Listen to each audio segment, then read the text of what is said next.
Joyce Meyer, une très grande prédicatrice, dit quelque chose de très important. Je l'ai souligné d'ailleurs. Elle dit que le plus grand problème dans l'église évangélique est un manque de connaissance sur le diable. Aujourd'hui, je vais parler du plus grand problème de l'église évangélique. Il y a un dicton qui dit que connais tes amis, mais connais encore mieux tes ennemis. Bon, comment est-ce qu'il agit, le père du péché? Dans le jardin d'Éden, le père du péché a manipulé la parole de Dieu pour séduire et mentir Ève. Genèse 3, verset 1 à 8. L'Éternel Dieu donna cet ordre à l'homme.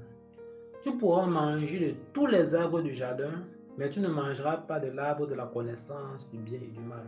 Quand le jour où tu en mangeras, tu mourras. Tu ne mourras pas physiquement, bien sûr, tu mourras spirituellement. La mort spirituelle, c'est la séparation de l'homme avec Dieu. Dieu te laisse que bon, comme tu m'as désobéi, je m'en vais, je te laisse. Et je vais voir comment tu vas survivre sans moi. Donc le serpent était le plus rusé de tous les animaux des champs que l'Éternel Dieu avait fait. Il dit à la femme, Dieu a-t-il réellement dit? Donc Dieu a déjà dit. Mais maintenant il vient dire à la femme. Bien sûr, il a attendu un moment où elle était faible. On connaît comment il agit. Dieu a-t-il réellement dit, vous ne mangerez pas de tous les arbres du jardin? La femme répondit au serpent, nous mangeons du fruit des arbres du jardin, mais quant au fruit de l'arbre qui est au milieu du jardin, Dieu a dit, vous n'en mangerez point et vous ne toucherez point, de peur que vous ne mouriez. Alors le serpent dit à la femme, vous ne mourrez point. Mais Dieu sait que le jour où vous mangerez, vos yeux s'ouvriront et que vous serez comme des dieux, connaissant le bien du mal. La femme vit que l'arbre était bon à manger. Comme on dit que le péché est toujours bon. Quand tu regardes le péché à distance, waouh, c'est excitant, c'est attirant.